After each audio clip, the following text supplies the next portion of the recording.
these are the main people that I built this off of, and kind of those conversations and the experiences that they've shared. So let's get to it. That's why we're here. These aren't in any particular order, and I'll kind of maybe jump in to offer, like, if you want to shout out a question or something, and we'll go from there.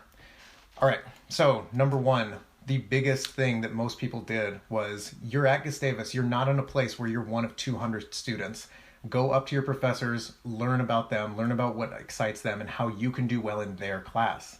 Everybody loves that. We love talking to you. That's why we're professors at Gustavus. You may not have the same success if you end up talking to a person at a larger school. They may not, be as welcoming to students, and that's kind of the nature of things. But where you are is special because we're always going to, welcome that in, even if you're not in our class. I've talked to plenty of students that, aren't directly in our class.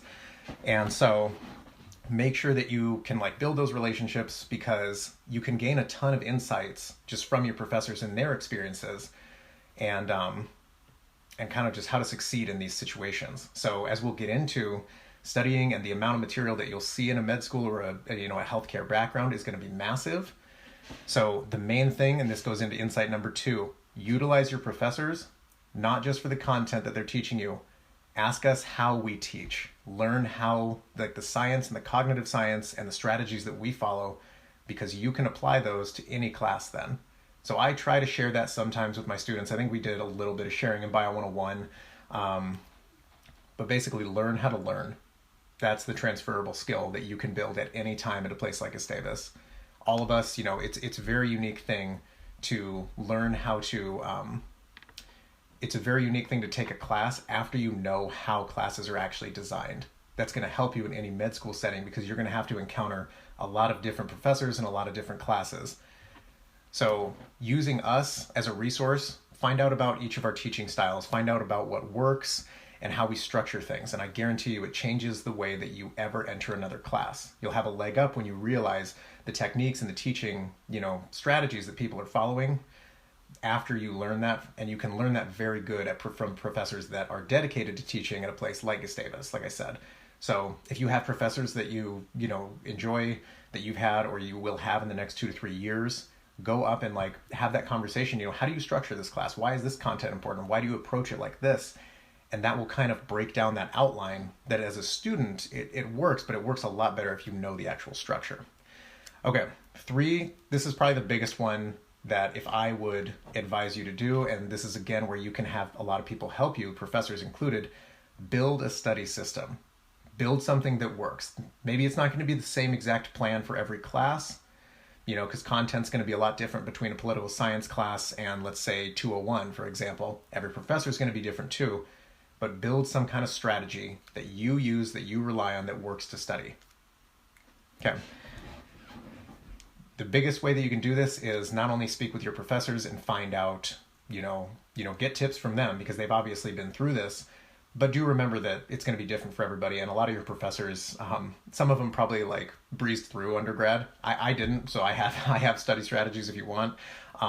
But do understand, everybody's going to have a lot of contributions and ways to visualize content. For me, the best way that I learn is, taking everything down, but then in the margins of the notes, how does this relate to something over here? How does this relate to something completely outside this this discipline? How could this relate to economics? How could this relate to ethics or philosophy? That builds a much bigger connection for me, for example. So when you have, a study guide and a content study system that you can rely on, and you build it through these 4 years, where, the stakes are lower, admittedly, than a healthcare background, than a graduate, a healthcare graduate program, you're going to have that content system ready to go from day one when you go into school. So that is a bit amorphous. I'd open it up right now if you just want to use the chat box. If anybody has their basic study systems that they wanted to share, tips, things like that. What are strategies that work for you? That's, we can definitely share that. I was trying to think of the one. Yeah, the biggest thing is that you're going to have to test what works a lot of the time. And that's what these years are for. You can study something and use a different strategy, maybe write about it, maybe study together or something. And if you are able to see the results from that, that study strategy worked very well, you're kind of just being a scientist and running an experiment on yourself. And that's what Gustavus is for, is I tried this strategy that did not work on that test. We're going to not pursue that path again. but let's say something did on another test, okay, keep using that path and that'll be good. So yeah, if anybody has any strategies outside of rewriting notes is good one time, basically. Don't be redundant. The main strategy or the main thing that is, there's a good point about, studying for memory. So all of us have played cards, right? Before, everybody's seen a deck of cards. What direction does the king of diamonds face? Right? Like, are you confident in that? But you've seen cards 100 times, right? You see cards thousands of times. Repetition doesn't always breed like a good cognitive understanding of a concept, So sometimes those deeper ideas, they take different approaches to build those associations that are gonna, bear a lot more fruit, basically, when it comes time for an exam. So I'll leave it open a little bit here and take like a little pause. You can shout something out if you have strategies that work, or you can toss it in the chat, or you can keep them to yourself. That's okay too. And then we'll jump into some of the others.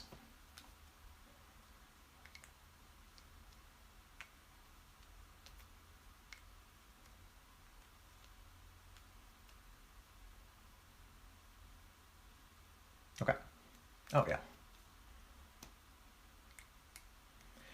Yeah, so Eloise, this is really good. I recommend this for all my Bio 101s, and this will be really important. So 102 is very based in, there's a lot of different systems that you're going to be learning.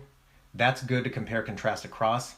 There aren't as many like processes that you're going to have to understand. So the big recommendation that I agree, especially with Eloise on this, watch the videos. Whether it's Khan Academy, Shamu's biology, seeing things like happen in fluid motion, like DNA replication or something, it's a massive help. That's what I really try and tell my 101s is like, I can't give you the same experience as watching this. Please watch it before class, then we're going to take a look. So Dessa, my number one was basically like collaborative study groups, honestly. And like that, I know that's not for everyone, but that is the biggest place that you can find like somebody else has an understanding that's not, maybe it's just straight up right. But the fact when you see different understandings, that's when like connections build, and that's when your brain kind of breaks and is like, I never thought of it that way. And that's when you build like a really strong association, is when you tear down the assumptions that your own mind makes. And this is all in the cognitive science of neurons and all that. When you tear down assumptions and build something new that can a lot of the times come from, peers or other students, that's really good. And it doesn't necessarily, you don't have to necessarily be friends with who you study with. Honestly, I would just reach out to people in the class and say like, hey, like, I'm in this boat and I want to get an A. I think you do too. Do you want to work together on this class? Yep. Any tips for forming study group? Oh yeah, with the current online structure. That's a curveball. I don't know. I was thinking about like so for my 388 class, I'm actually going to facilitate, we're writing a grant, like in genomics grant. I'm going to probably put 3 people together as like peer review groups. But for forming right now in the context of 102, so I'm not a lecturer in 102. You could probably reach out to your individual professors and see if they could just make a random suggested study group type stuff. And that kind of breaches the like, hey, would you want to work together on some stuff? The video chat's not perfect, but it's I'd say a good tool still to, sit and leave on while you're studying. Okay, studying for tests, like big whiteboard. Yeah. Yeah. Oh, and Nathan brings up a good point. Study with colors. Take notes with colors.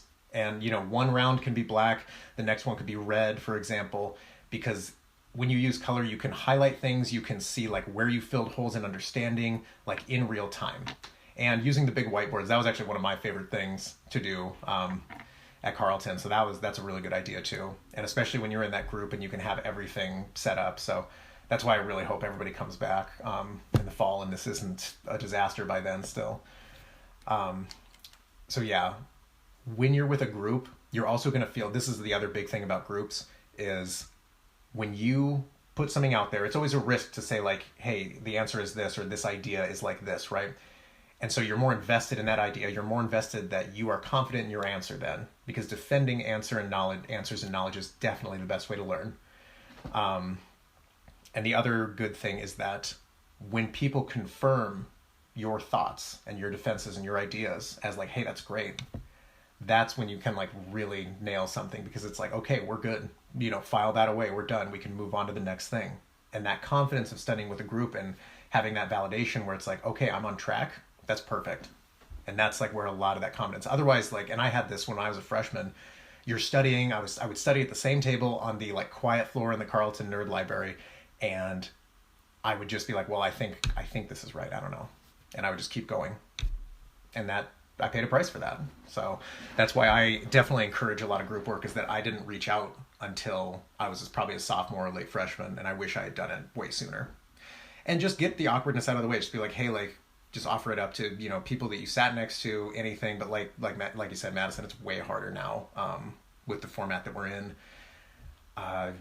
You could even just email the entire class and just be like, hey, if anybody wants to study between these 5 hours, I'll keep a link open, like a Google link, and just have it on the computer. It's definitely a tougher scenario, but hopefully this is the only semester where we do this. Okay. Awesome.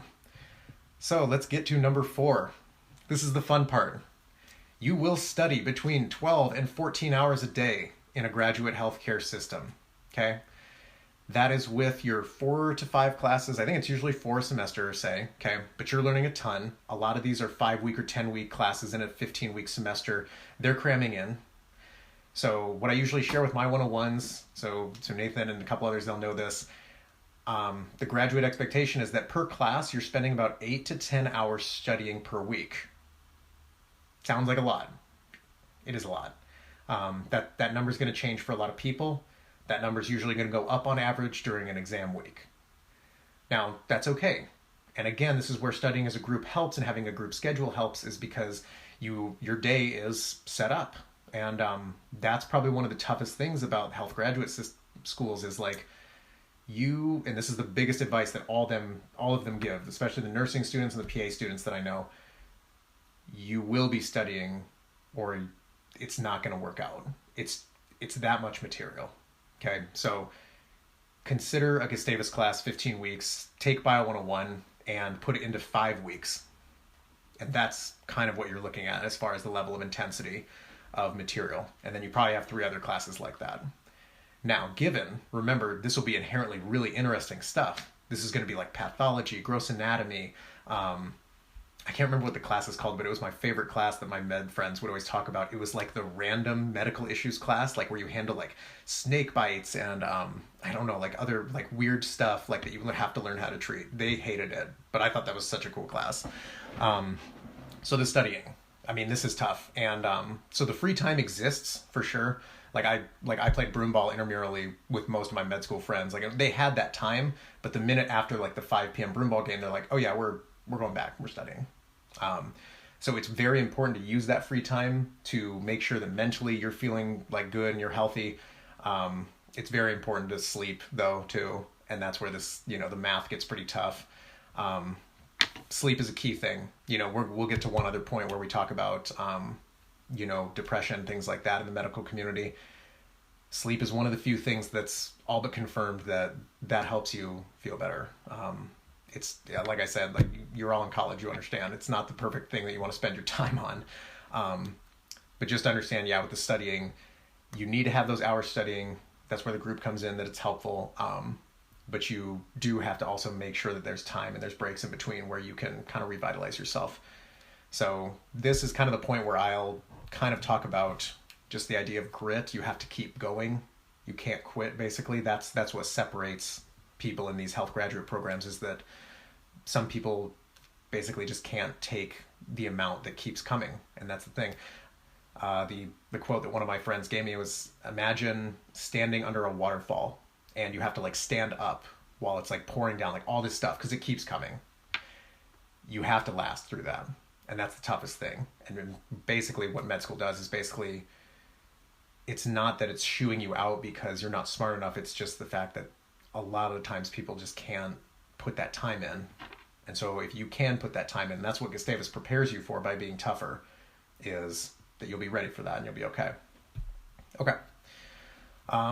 Another good thing is that a lot of this learning, even if it is tough, you're going to be learning through experience. Gross anatomy, for example, is one of the biggest things that pre-med students will spend a lot of their time on, especially in year number 1. You will be working on a cadaver, and the labs are going to be incredibly hands-on. That's the entire thing. That's why we practice what we do in a biology lab, even in 102. And 102 is a great, wait, I gotta click that. 102 is a great experience because this is your first time actually working, let's say, with organisms, doing stuff. And obviously we can't have that anymore.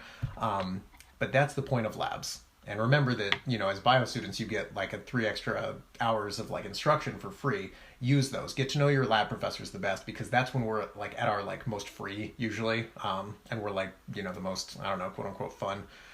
And that's when we can kind of give you better advice about stuff, things like that. So use your lab time at Gustavus to hone your psychomotor skills, your ability to follow protocols, your ability to, understand things on the table. So it's still kind of technically, we count it in that study time, like I talked about, the 12 hours a day. But like I said, this is super interesting content.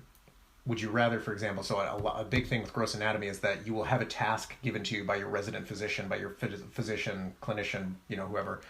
And this is the same for dentistry or any time that you're working with, human models, let's say. You will likely have to go back sometimes and redo lab stuff and finish it. But again, that's okay, because you are inherently interested in the subject matter. And you'll see that that's what feeds a lot of people's motivations for those 12 hours of study. So the future for any healthcare graduate program is that you're going to be working very much through experiences, not so much all the time through classes. And we'll get into those details. Okay. The other thing is that the future of medicine it is getting more interdisciplinary. You have a lot more MDs that have MBAs. They have Masters of Public Health, for example. So this isn't necessarily a requirement, but it is something that if you have interests outside purely medicine, this is something good that you can probably start putting away for a personal statement. Okay. So think about all the people that put on their personal statement, I like helping people, and that's it. You need to be unique on that. One of the good ways to be unique is that I want to change the system that we have in medicine this way, or I want to take more public health emphasis because I feel this way. Make sure that you have something new to bring to the table. Everybody in med school wants to help people. So don't leave, that's obviously a large motivation, but make it a unique contribution that you're going to make somehow. Okay. All right. So I'd say those are some good, that's another good stopping point. And then I think we only have 2 more of these sections, so that's okay. And we got all the time in the world, right? So here, I'll take a little break. If you guys want to pop anything into chat, if you have any questions on what we covered, I'll give it 20, 30 seconds and we'll go from there.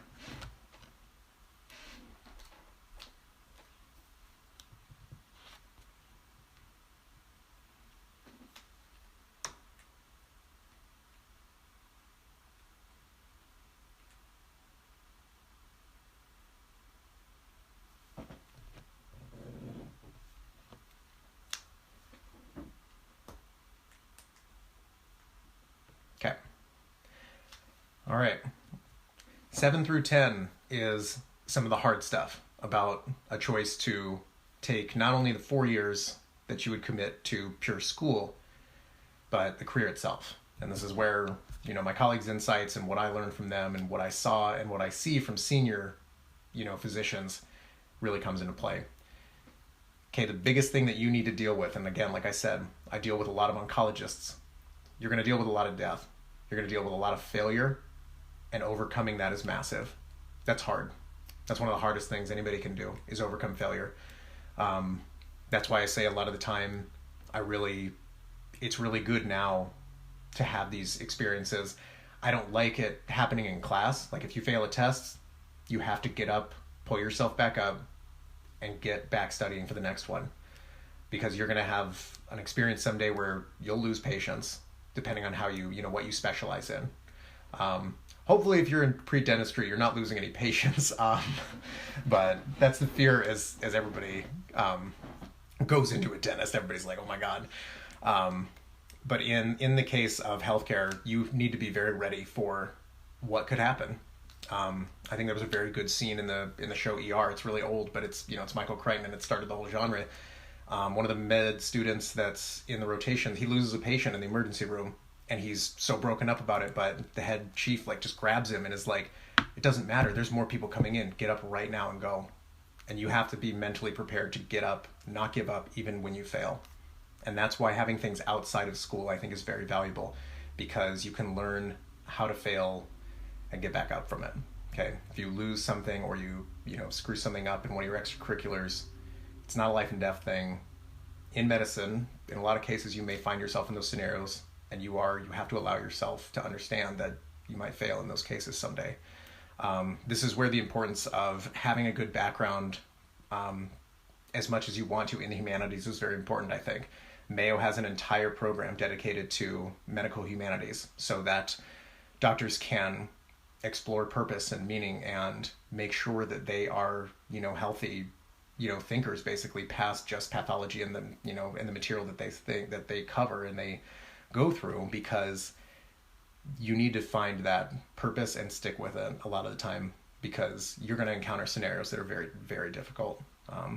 I think the COVID, experience right now has shown that, doctors, when they have to decide who's going to be on a ventilator and who's not, for example, we saw those reports out of Italy. Another thing specifically from one of the friends that I have in Iowa who's a surgery resident, I remember this thought made me think of them, was that you're also kind of, the idea of defying death is very exciting for your patients and you, but do remember you're kind of stepping into a role that no other humans really step into, so it's a bit lonely sometimes. But it's, like I said, it's very exhilarating at the same time. Okay, number 8. Whenever you're treating someone, so this is any pre-health discipline, you may be treating a patient that hates you for some reason, or is rude, or is terrible. You can't control what patients are like. They're not going to be joys a lot of the time. They're going to be angry. They may not believe you. They may think you're a scam artist, especially with how medicine is right now. Be aware of that. You'll get that experience when you start following the clinics, things like that. Patients are tough to deal with. In a lot of the cases, they're normally pretty good people, pretty nice people. Put in an extreme scenario, do be ready for the fact that they will not all the time, it's not going to be a happy talk sometimes, not just in a sadness regard, but in, just like a not getting along regard. So make sure, depending on your specialty, that you enjoy engaging people that not all the time are going to be there or be super great. But so one thing to consider is that, and this is a stat that was really rough, and this was only like 5 years ago, be sure about your purpose of going into medicine, because the stat right now is roughly that 51 to 53% of physicians, within that margin, indicate that they wish they had not gone into medicine. And it usually comes back to the idea of, we'll go into the ideas why in a sec here, but when you design your purpose and you come to your purpose for, going into medicine, make sure it's strong. And you have that time now to think about why it's strong. You'll have that time during school, yes, but now's the perfect time to explore, why is this meaningful to me? That's also going to obviously make you a better candidate, because it's going to give you and show that you have that drive and that purpose that's going to keep you going. So here we go. The big reason behind that 50%, there are 2 main reasons. The one is that even after the 4 years, and now you will have more debt, you're resident. That's exciting, it's good, but you're not paid like an MD. You will work those 24 to 36 hour shifts as well. It's not just those 4 years that you're working for nothing, essentially. It's the residency. It's the residency after that. It's a lot of hoops and I don't want to say hoops to jump through. That's a bad phrase, because you do need to, accomplish certain things. But there is a lot of time where money is not going to be the thing that is, money's not going to be there for in some cases, the next decade. Because remember, you entered Gustavus, let's say when you're 18, the next time you make enough money to start making meaningful payments on these loans may be more than 10 years from now. So do be ready for that. The real reason I tell you that, it's not so much about the money. It is that your motivations for this cannot be the money. Because if your purpose is to make, less, a little under $500,000 a year, that purpose dries up. Trust me. It's not something that sustains itself, unfortunately. I'm not just being, Mr. Literature and like, oh, seek this, seek that. It's just been time and time again. If your money's your motivator on this, it's not going to be a good time. Now, it's good that, obviously these are great careers that can have, have a lot of security, but it's not something that should be the purpose. Think about what your purpose is to be in the healthcare field. If, as a physician or, dentist or genetic counselor or PA and nurse, if you were only making $20,000 a year or less, like barely enough to get by, would you still do that? And so that's where you gain that purpose. That's where you have that conversation with yourself. What's important to me about this process? Okay. Yeah. Okay. Last one that goes into that 50% is that, and this is more geared towards physicians. As a physician, you will be dealing with lots of administrative responsibilities. A lot of the time that you spend dealing with your patients will be paperwork and figuring out where their insurance is going to go and what you can treat them with and what their options are. It is a lot of navigating the different insurances, making sure that those, are all sending up. It is also going to be, where can you send your patient, for example, where's their insurance going to work? It is a lot of work that is not how you were trained. That's the other big thing, is that, and that's why somebody with an MBA who's also an MD is very powerful, because they can kind of go through these processes a lot easier. That's a lot of your work right there. And that's where the motivation has to be so powerful, that even if you are not seeing patients 40% of your work time, you have to be okay for the 60% where you are. That has to be enough for you. Now, again, this is an evolving system. Obviously, as you can tell, if you read or watch the news, or, I don't know, for the last 10 years, maybe 30 years, I don't know what medicine's going to be like in 5 years. I don't know what changes can actually come down from, the federal government, let's say, or the state governments. That's something for you all to keep very close attention to, because that's going to dictate a lot of what it means to be a physician or a medical professional in a lot of cases, is the idea of insurance, and where that's going to go in the next 10 years and where we're going to be after that. The other big frustrating thing, and this is the last thing I'll leave here, is hospitals are not run by doctors most of the time. They're usually run by business people. A business person is probably going to tell you, see more patients in less time. And this happens to a lot of our rural hospitals that don't draw in a lot of money. Doctors have to see, and the whole clinical team has to be seeing patient after patient after patient on as little time as possible. That's a business model. That's how you revitalize a hospital if you're in the red, basically. But that's not why a lot of people got into medicine. They got into medicine to be, close to their patients and help them through this, journey like that. I think one of the coolest models is Mayo. Mayo's CEOs have always been doctors. The way Mayo physicians are paid and the way a lot of the staff is paid is, it's not by patient, it's on salary. So that means that you can schedule your own appointments with patients, and you're going to devote as much time as possible to each patient that needs it. You're not going to have to, see 4 patients an hour or something. So that's one of the other things, is navigating this new system is tough. So be ready for certain challenges like that. Okay. Last 3 coming up, and then I'll kind of break down what those 4 years are like. But if you guys have any questions right now for that last part, that was a lot of the sad side of it, because obviously there's like amazing stuff. Like, you're going to be learning so much. I mean, even residency itself, it's so cool to be like immersed in basically procedures that, only a few, maybe 10,000 people in the entire planet know, which is awesome. So, and I think for pretty much any healthcare graduate school, you're going to have the option to specialize in something, and you'll learn a lot more about each specialty as you go along. Like, there are plenty of residencies that don't take too long, and they're really good 9 to 5. Like, I have a friend at Rush Medical School, and he is a urologist, and like, as much as we want to make fun of him, he works 9 to 5, and his residency is really nice. And he kind of, we make fun of him obviously, but I mean, he has a great schedule and he never like loses a patient or anything, It's not how I want to spend my 4 years of residency or ever, but oh well. Okay, so I'll leave, if you guys have any open questions right now where we're at, I'll leave this open for like 15 seconds or something.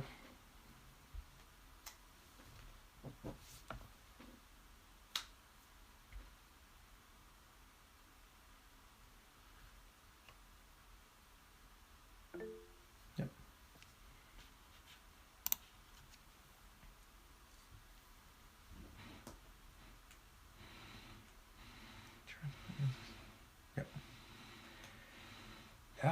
From my experience, Nathan, you learn the hard way. You get handed some paperwork and you figure out how to fill it out. And that's bad. That's not good. That's probably the biggest negative that I get from my colleagues is like, and remember, I also work with a lot of oncologists, and you can imagine how insurance is like just a mess when it comes to cancer treatments.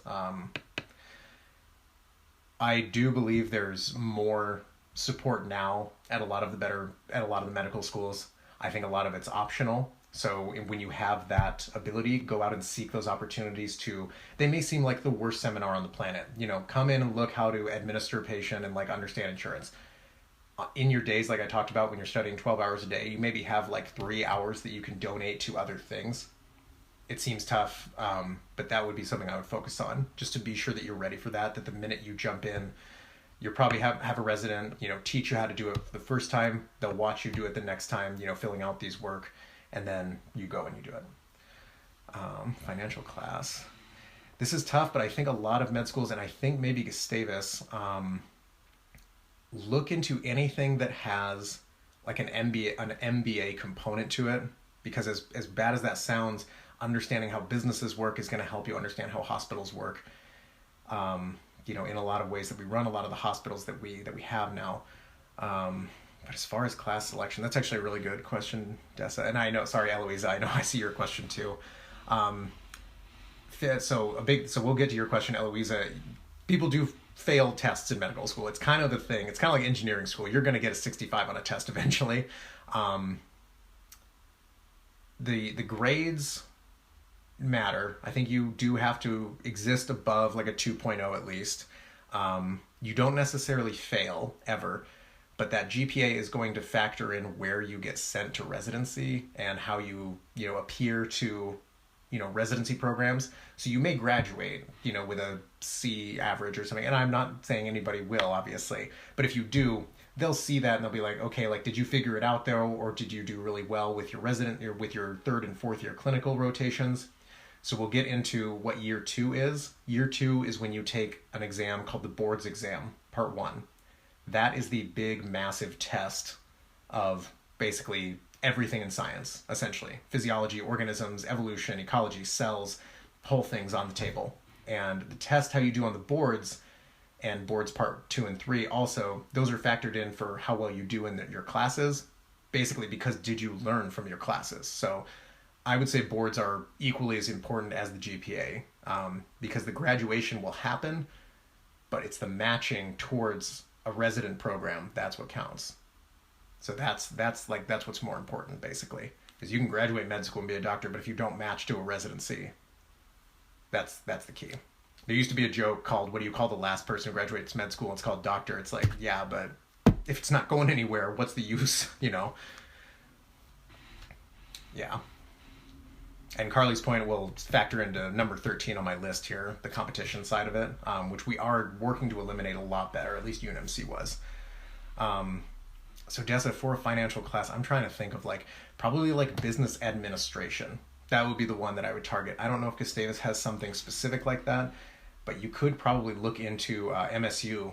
Honestly, I bet MSU's business program has a big, even hospital admin set of classes. And that could be something really cool to put on a resume and say hey, look, I'm really prepared for this, not only in the field scientifically, but I would be prepared for this, from this standpoint as well. And I could be a real asset to your program for that reason.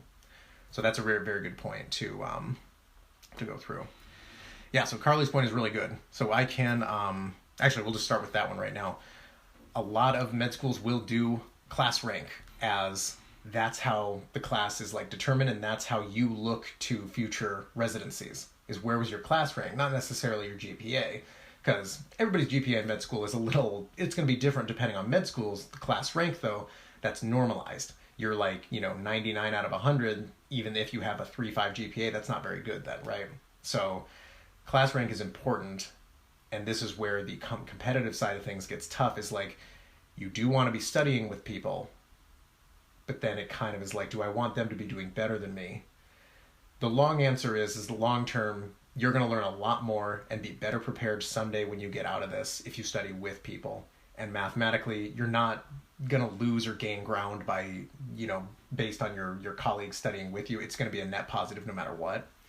So Carly's point's good, and that's why a lot of med schools are doing a pass-fail, is so that, and which I think is important, because really the test is going to be on the boards your second year, that big mega test. That's really the metric that people are after anyway, and that's fully objective, so it's much better. But if you do end up in a program where the competition is still pretty inherent, and it's kind of an old school idea still with some of the older clinician professors or healthcare professionals, is to rank and kind of, make it kind of hardcore like that. Be ready for it, but don't. Hopefully that system keeps evolving in the next 3 to 4 years and you don't have to deal with it as much. There's merits to it, obviously, but it's, I don't know. Like Carly's point says, it's not going to breed that same collaboration between students as that you usually see, that you usually want. Okay. So one thing that you could pursue for kind of personal statement, and something that is really necessary, is what kind of changes to the system would you bring? And this aligns with the MBA idea, or this aligns with, if you're applying for an MD PhD program, what is something unique that you're going to bring to the field here of medicine? Not just, like I've said, you can't just say, oh, I like to help people. Everybody does. Be different. Figure out a way that you're different, that you're special, and you bring a unique piece of a conversation to this school, and you will bring that in 4 years. The other thing, 12, last one, before we flip to just what the classes are like. Awesome. There is a time sacrifice on this. There's a sacrifice of the possibility of, immediate family and kids, immediate, traveling, for example. You may be restricted to, where you go for certain classes or conferences, maybe, for travel. It's not impossible. One of my good friends at UNMC, they went and presented in Ireland. And so that was a great reason to get a paid trip, or a semi-paid trip to Ireland, even though it is still under the shade of med school. So a lot of the things that your friends will be doing that will just go out and start working, you won't be doing because you won't have time. So keep that sacrifice in mind. And, that's why I really love the idea of a gap year for everybody. I'd recommend it for everybody. But I know that, you're motivated and you want to get going. But if you have that year where you go and, explore the world, explore what makes, medicine important to you, you'll come in a lot stronger of a candidate, I think. That's not how a lot of my friends at UNMC or my cousin did it. They jumped right in from 4 years. So it's kind of to each their own in that case. Okay. So now I asked mainly my clinical friends and the younger ones, what are these 4 years like? What are the key ins and outs of each year? So I'll just go by year and we'll kind of see what that's like. This is going to be pretty reflective of maybe a PA or a nursing program, because it's mainly going to be labs, classes, and then you're going to get into the clinic and into the field. And we'll see that there are certain challenges with each of these, but remember, through this whole time, this is super. I mean, I'm a biology person, obviously, but I loved hearing about what my friends were doing that week. What systems are you working on? What drugs are you looking at? What did you do in lab? Did you, they're taking out brains and stuff, and I'm sitting here in my lab with my cancer cells, and I'm just like, oh my God. So we always would have the argument, though, me and my med school friends, I was like, oh my God, I would take studying over research always. And they're like, no, you would not want to study this much. And I was like, yeah, maybe good point. So if you're built for studying, you're going to be built for these first 2 years. So first year this is the study of what is normal about a human body. This is anatomy, physiology, basically everything that you need to know about the system that you'll be working in. And you're not going to specialize here. You're going to learn it all. And this is the big part where a lot of people get left behind because they're not ready for that really intense time experience, or the amount of content that, let's say, over a semester is 15 weeks and you're shorten that by a third, but still like push it through basically. So from the beginning, be ready. Get your books read before the class. I'm not joking about that. That's one of the biggest things that helped a lot of my friends was we would have the textbook from our friends who were a year ahead of us, and it was we read the textbook through one round. Take the big ideas away that you know were important to you, and have those ready to associate once you see the content as it's coming at you. So having that book the first year and like pretty much reading the whole thing and getting the ideas down, that's important. That sounds like a lot. It is. What is the other good tip that they had? Like I said, it's very normal to fail tests. Don't worry, especially in the first years. You will likely have a test that you get 65 or less on. Curves are a little bit rarer than they should be, I think. You will be in pretty big classes at these first sections, and this is the key insight that I have, is that you're going to have a lot of younger physicians and clinicians or medical professionals that are teaching you, and they're going to pursue strategies like we do at Gustavus that are like very good learning strategies. Like, we're going to boost learning. We're going to do this. You will encounter a lot of professors in a postgraduate program that will put text on PowerPoint slides, and that's on the test, and you'll go through 100 of those in an hour.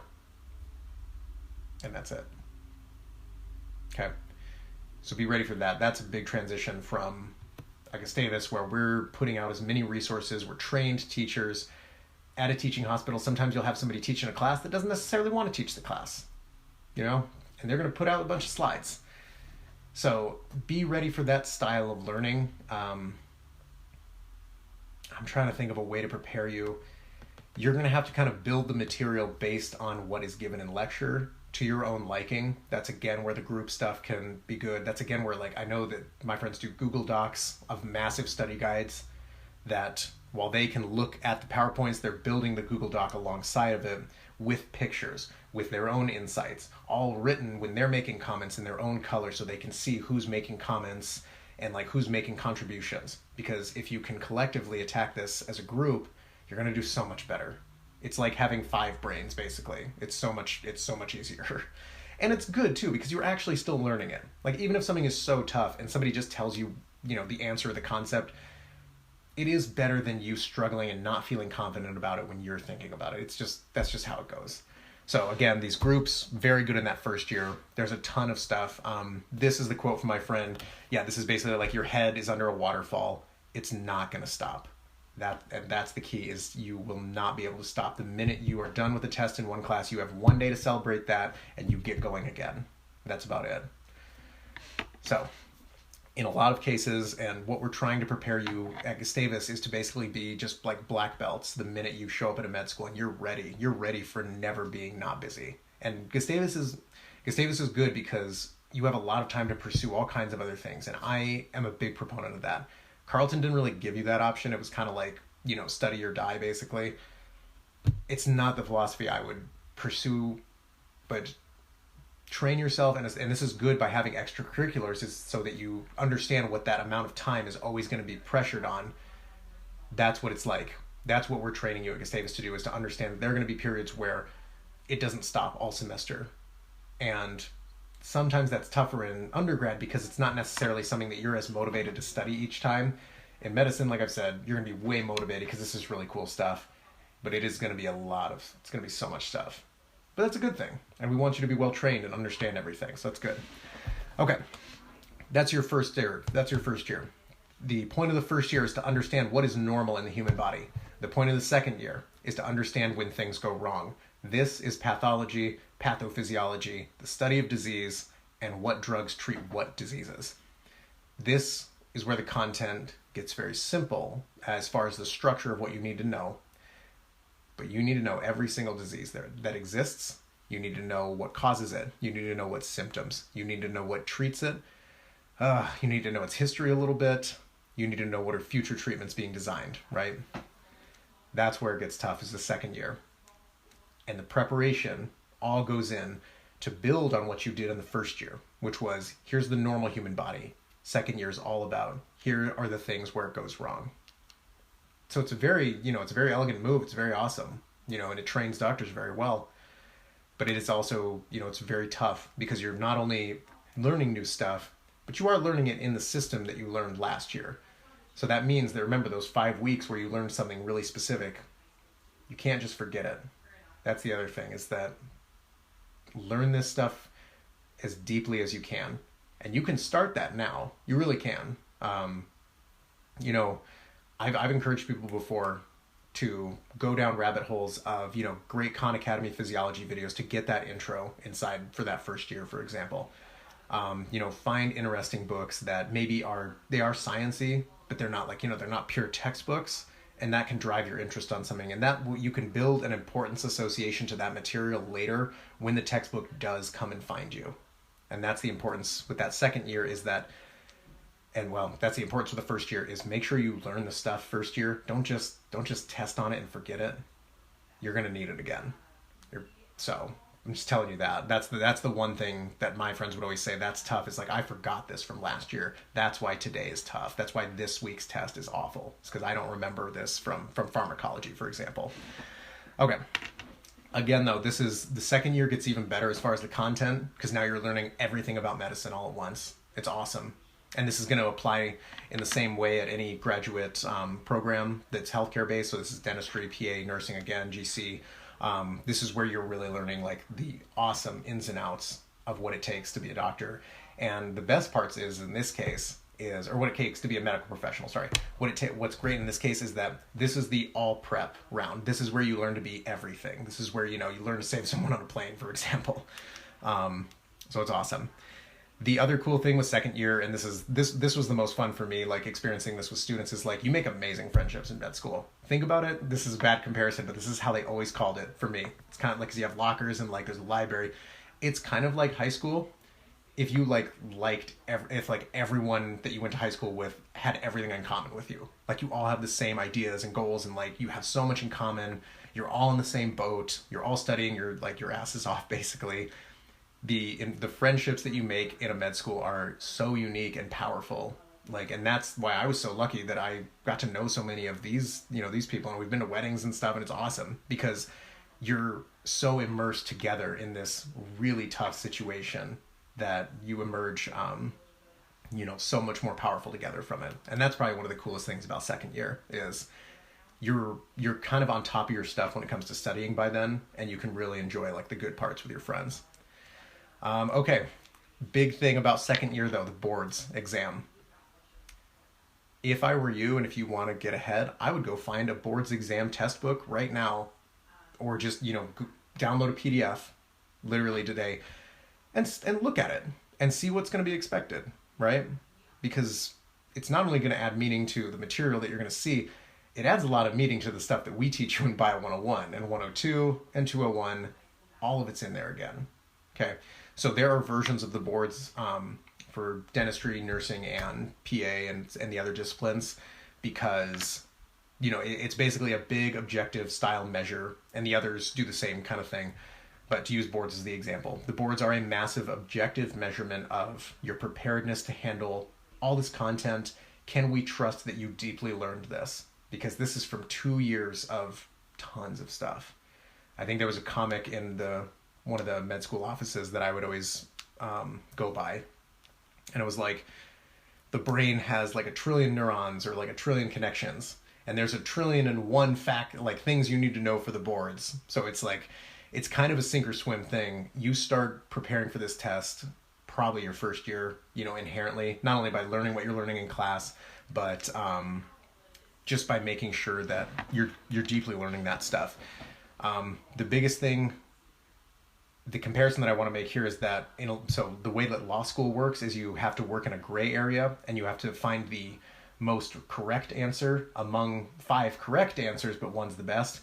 The thing with the boards is you have to know what's the most important to a larger concept. What's the most important thing when it comes to Mendelian genetics. What's the most important thing when it comes to epigenetics? So some of these answers, they're not going to be your typical ACT or MCAT style answers.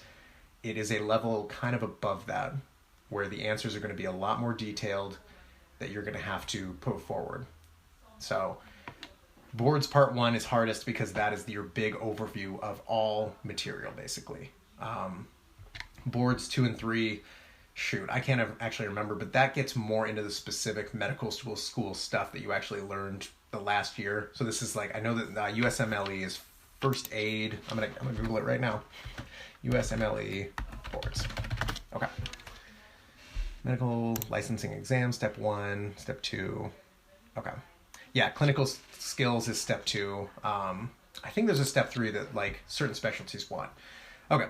So the big thing with the boards is that how you do on the boards is going to determine what residency programs you can get into. If you want to do surgery or neuropathology or neurosurgery or something, you have to score really high on the boards. They really want high scores on that. I know my cousin joked that because she wants to do infectious disease, and I asked her how everything went, and she's like, well, I'm not going to be a neurosurgeon anytime soon, but I nailed it. It's okay. I don't trust her. She's pretty smart, so I think that she probably did really well. But it's a very big determinant of your residency. But the minute that you pass and you do, that's one of the biggest celebrations you have, is passing these big exams. So that's good. Okay. That was kind of a lot. So does anybody, so now once you pass the boards too, your second year, the content and the labs, now you're going to jump into something new in the third year. So let's take a 10-second here and see where everybody's at. Yeah. If you fail boards part 1, I think it's about a 6-month turnaround. I could be wrong on that though, Madison. Let me see.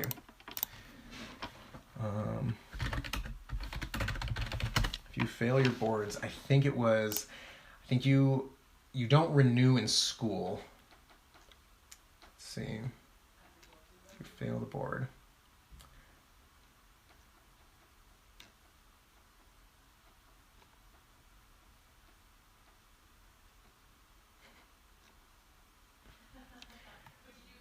Yeah, so you will have to simply reschedule things, get things going. I can't remember how that impacts the third year schedule. I don't know if there's a time. I don't know. Yeah, that's kind of the advice that my friends gave me, is kind of what Nathan said, is well, there's one way to be champion. Never lose. It's not great. It's not perfect advice because obviously there's the possibility. Remember how I talked about the first and second year, the grades in your classes, they're not going to be the biggest determinant. Your classes are preparing you for boards, basically. So failing the boards is kind of saying that you didn't learn this material super deeply. And again, tests are not a perfect measure of understanding. So I think the options are going to be special each time, depending on what you want to do in that case. I can tell you that it's not something good because you will have paid for 2 years of med school already. And that's one of the risks of a med school, is if you fail one of those exams, it's not a perfect scenario. It's not impossible to get through, but it's not going to be good.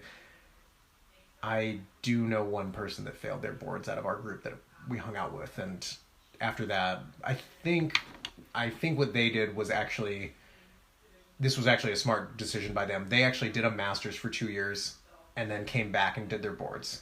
And so the schools allow that. The schools are going to facilitate you. They're not going to kick you out if you fail the boards or anything. So don't worry about that. But definitely do everything you can not to fail those. And you'll have a lot of resources. Your friends will all be studying, and you'll be okay as long as you pursue the same strategies that have led to success in your classes. You should be fine.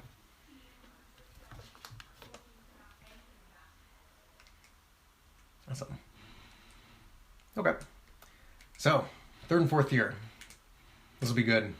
Third and fourth year, you get out of the classroom and you will be put in the clinic. You will be supervised by residents and and supervising physicians. And this is kind of, this isn't quite Grey's Anatomy. They're actually residents, never mind. So for your third year, you will be put into the major specialties. So you're going to see OBGYN, you're going to see surgery, you're going to see internal medicine. I think you have to see psychiatry, which I love psychiatry. I think it's one of the coolest ones, but it's kind of the stepchild of the required clinical rotations that you take. So in these rotations, you'll be with a small group of third-year med school students like you. And again, like I'm using the med school example, but this is very similar to a lot of the other health professionals' clinical rotations. So you do your clinicals, and you are essentially working at that stage. You are under the supervision of a resident or, a physician, but you are, performing a lot of the procedures. You're watching and learning, and, your grades are actually going to come from those supervisors. Are they, do they approve of how you did? This is where third year is awesome. This is where third year is tough, is that it's kind of the luck of the draw, whoever your supervisor is. Okay. I would read a little bit about the experience. Sometimes you have an amazing mentor, somebody who's supportive, awesome. Sometimes you'll get someone that does not want students, and they are terrible, and they're just awful. And the problem is, and this is very similar to what I went through in PhD, graduate school, they kind of own you at that point. It sucks. That's the worst thing, is like during these clinical rotations, they're the ones grading you, usually kind of alone, not always. And that's kind of the same thing with a graduate school person like me. Like my boss, my principal investigator, he controls what I publish, he controls what I do. It's kind of the same thing in the supervisor role, is that you're kind of following their lead. And now you're also separated from a lot of your friends and your study partners at this point. So you're all still at the same med school, but you're in different rotations now. So you're not necessarily going to be able to work together as much. Third year is unique because it's awesome because you're in the clinic, but it's just you now in a lot of cases. You may not know everybody in your clinical rotation group, and it's really going to be dependent on who you get as a supervisor, not only for your grade, but just what those 3 months are going to look like for your life. If it's going to be hell or it's going to be awesome. It is definitely one of the harder ones. It's one of the ones that 7 days a week you're going to be in there. You're going to be working.